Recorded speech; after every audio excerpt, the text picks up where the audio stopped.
My name's Neil Zenial Finlay, and I play for the UK Counter-Strike Global Offensive Team, Fragmasters Toxic.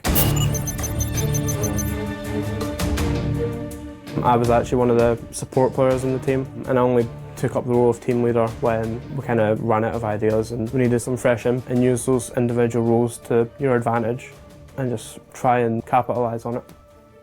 This is D nuke, so if you're on the terrorist side and you're going to take A, which is the main bomb site, if you're going to come out onto the upper site here, usually you'll have your entire teammate rushing through this hut area, then you'll have a couple of guys coming through the squeaky door. So if you were going to be the first guy out of the hut, which is the most important role, you kind of have to check the most important spots, which is all about pre-aiming, which is one of the most important things when you're playing Counter-Strike. So if I was going to come out this section right now, the first place you'd have to check is right up here, because that is the most common spot that people sit, up here. So if you were going to come out, have your crosshair there already, so you're not coming out looking at the floor, then you have to bring it up.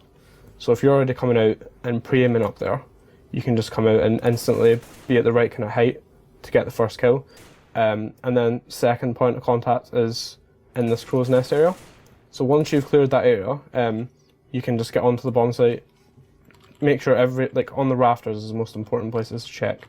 You have a couple of players that will drop down here, so obviously you need to pre-aim around here and check this kind of corner. But if you're playing a passive player with an op, they would be away out in this garage here.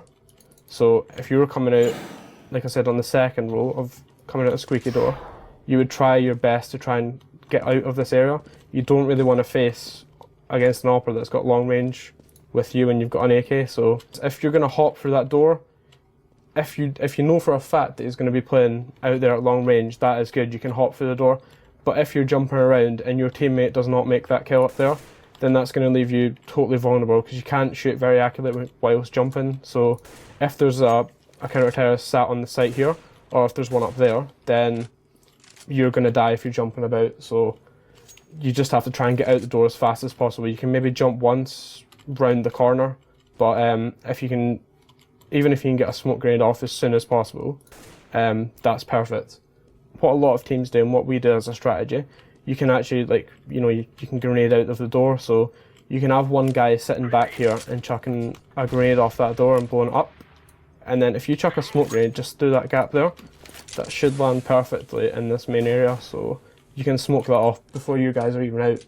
So if you can set up strategies before and get that down to a T, you can time it perfectly. So as soon as that grenade goes off, the door's going to be open, and then half a second after that smoke grenade is going to be down.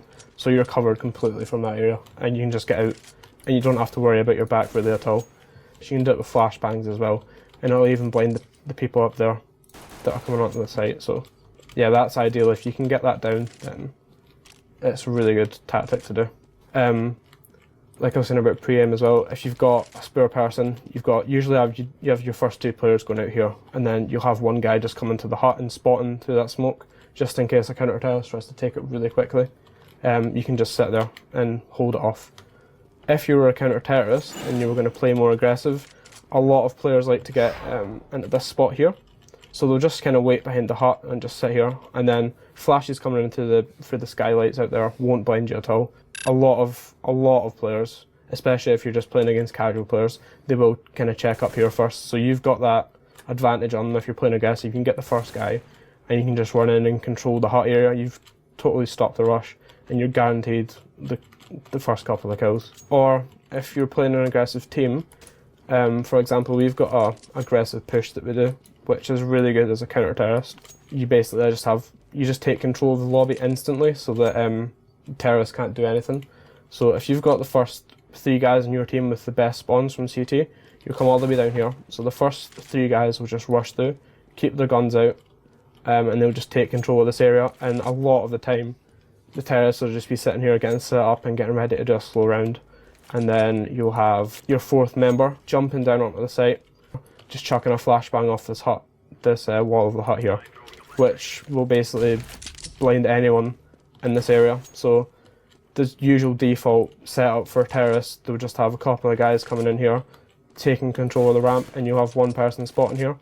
So if you're playing against an aggressive team, which has only really done a couple of rounds, so that flash totally eliminates this person here. and he's going to have to fall back. If he faces this person in hut, he's dead.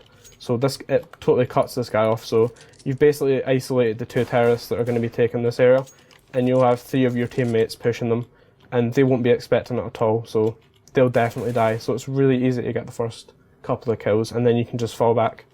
And once you've fallen back, you know you've got the advantage, you don't have to push anymore. And then you'll have your 5th member just holding this outside area, so they can't flank you behind and get in, because that's the one area that's the flaw in the strat. So you have to have one person watching your back all the time. And once you've got that covered, it's pretty easy if you get the first 2 kills. So that would be my advice. If you want to do an aggressive round, do something like that. It's really good.